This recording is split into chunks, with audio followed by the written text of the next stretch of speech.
3:24 in the morning, and I have to work in 7 hours, and I really should be asleep right now, but I can't because I'm playing Fallout New Vegas, and I'm talking to some people on Skype about stuff.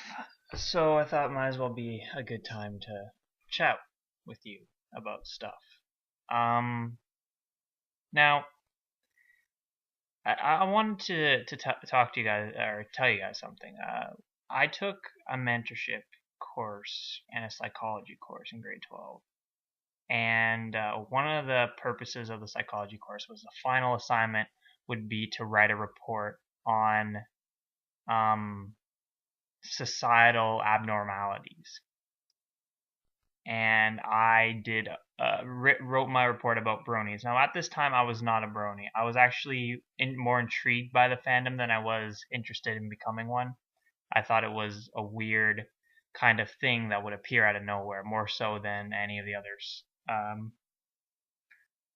like internet sensations you see.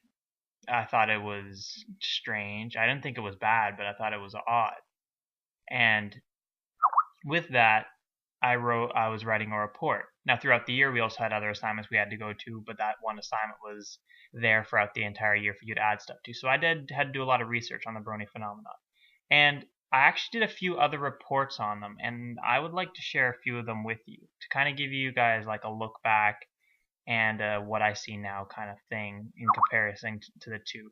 Like, for example, I did a report on censorship, and I talked about how there's an increasing number of censorship in the media because parents want to invest or have their children in like this perfect world scenario in which nothing bad is depicted to them, and they think that through that their children will grow up to be 100% perfect in every single way.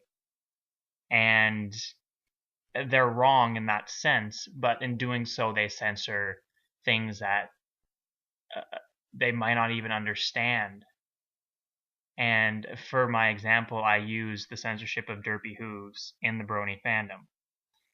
Now, most of you should know this. I actually didn't know this at the time and had to research it like more. I didn't realize how big of a deal Derpy was actually until I researched it afterwards. Because at the time, like I said, I was interested in the show, but I wasn't going to become a brony. So I had watched the episode, The Last Roundup, and I had seen Derpy hooves, and I was like, oh, okay, so that's a character. Okay, well, sure, whatever. I was actually a little more put off by the voice because I was thinking like, actually the reason I was put off on the voice because I had listened to a user by the name of BronyWalker who does a fan on Derpy voice, who most of you will probably know well. She does a fantastic job. And I was comparing the two voices, and I personally like BronyWalker's version better. So that's why I was kind of confused by the whole thing. But in order to understand this, for those of you, I'm sure there like 3 of you will not completely understand this, but who Derpy was is she came about in her. She's basically a My Little Pony mythological person. She came into being because someone noticed there was an animation error in the first episode where a pony had cross eyes, or as they call them, derp eyes. And they posted this all over the forums, and someone said, and the legend of Derpy hooves was born. And then she got this amazing following and mythology. They gave her a job as a mail mare, which was there was kind of a nod given to it as she was helping a moving company, which might not exactly be a mail mare, but she did drop a piano on Twilight. So it kind of goes into her Derpy personality. They gave her all of these things, and they gave her the name Derpy Hooves. And in the episode The Last Roundup, Rainbow Dash refers to her as Derpy Hooves, which is a huge, huge shout out to the fandom. And most people don't understand how big of a thing that is that the creators of a show that intended the show to be liked by younger girls and the show's got a following of older guys, that they're giving a direct nod to their unintended audience and saying, yes, we like what you guys are doing with it. Props to you. Here's your reward. You guys, your characters in the show. And that was a fantastic thing to do. But then the criticism came, and of course there's going to be criticism from people. Like I said before, parents wanted their children to be in a world that lacks violence, sex, drugs, because they think by eliminating that, they're going to eliminate that from reality and from the reality of their children's lives. But the only thing they're doing is they're making it so that when the children do encounter it, they're not sure how to react because they haven't had this conversation with their parents. Parents are basically trying to take their kids and like quarantining them from all these bad things. But when you quarantine someone, you actually make them weaker to other diseases. That's why the kid who doesn't have an immune system had to live in a bubble. If you took him out of that bubble, he would die. If you took those kids who have the perfect life that has no drugs, no alcohol, no sex, no violence, put them out in the real world when they're 18 and they have to be by themselves and their parents have never talked to them about this sort of thing, they will die. Not in a literal sense, although that could happen, but in a figurative sense. They could get addicted to drugs, they could get sexually transmitted diseases, all these sort of things. Now, why am I telling you all this? Well, because the thing is that the arguments these parents give is so bad when you compare it to that. Like, they're saying that the character is insulting to retards. Okay, I might touch a few sensitive points here, but I'm gonna tell you guys something right now about myself. I have a sociological disorder in which I cannot perceive emotion as well as someone else. So I often speak out of turn. I speak in ways that could offend someone. I speak in ways that I perceive are just me telling the truth and some people find are offensive to them. And if I offend you, I apologize, but unfortunately I cannot curb myself in order to, I cannot curb what I perceive as the truth. When people who are offended by words like retarded, you will always notice that it is not themselves that are retarded. They're always saying, I have a friend whose son's retarded, or one of my friends is retarded. But I'm referring to her a lot, but Bald Dumblerat actually gave a very good argument about this. I can't remember when she was talking about it, but she was talking about that she actually went to a special school because she had troubles perceiving emotions, similar to myself, I'm assuming. I'm not exactly sure about all that, but she has problems perceiving emotion, or she had. And that one of the running jokes that they did was that, they would go up to each other, all the special kids, and be like, who's special? And the person would talk back in their most agonizingly stereotypical mentally handicapped voice that they could. Like, I'm special, like that. And that would be the running joke that they would do. And there's nothing wrong with that. And the thing is, the character of Derpy Hooves, because she talked in such a way that she did, and because she was clumsy, she was automatically labeled as retarded. And people saying this is offensive to retarded people because you're making fun of retarded people.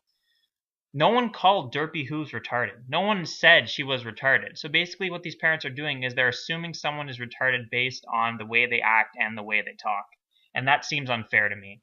That seems unfair that they could do something like that. They're allowed to perceive someone in their own personal way. That'd be like me saying, I don't know.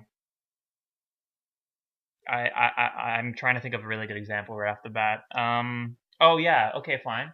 I find the movie Twilight to be offensive because, I don't know, Edward Cullen does not portray the proper vampire as it should be in mythology. The mythological vampire has been so skewed by that show, and I want the show off the air. And then they went and they did it. Just because I don't like the character of Edward Cullen, they changed the entire show because I'm pissed off. That's exactly what they did. Because parents cannot deal with their kids. They're sitting there with their kids watching the show and they're like, oh my gosh, if my daughter laughs at a clumsy, funny voiced Pegasus gray coated yellow maned pony, they're gonna laugh at real retards, mentally handicapped people, whatever you want to call it. I personally do not find a difference in those words, but whatever. On the street, no. What you need to do is because they're not gonna okay, do you think your child would react any differently if they hadn't seen Derpy. Like, let's say you see a mentally handicapped person who's in a shopping mall and you're with your 5-year-old daughter, and the mentally handicapped person is, I don't know, throwing. I don't have any. I personally do not have very much training in a like this sort of thing. But if they were doing whatever, like if they were yelling random words, like they had Tourette's or something, do you think your daughter is not going to laugh because she didn't see Derpy Hooves? Or do you think she's going to laugh more because she saw Derpy Hooves? She's not going to be able to compare a gray pony to an actually mentally handicapped person and see a connection between these two at the young age that these parents are talking about. And anyone who's complaining who doesn't have kids has absolutely no right to do so. Just because your friend's son is retarded, okay, he can complain if he's offended, but why should you be offended for him? He's perfectly capable of being offended on his own right, and if you do not believe that, then you are the one with the issue. Honestly. Now, I do believe Hasbro did what they had to do.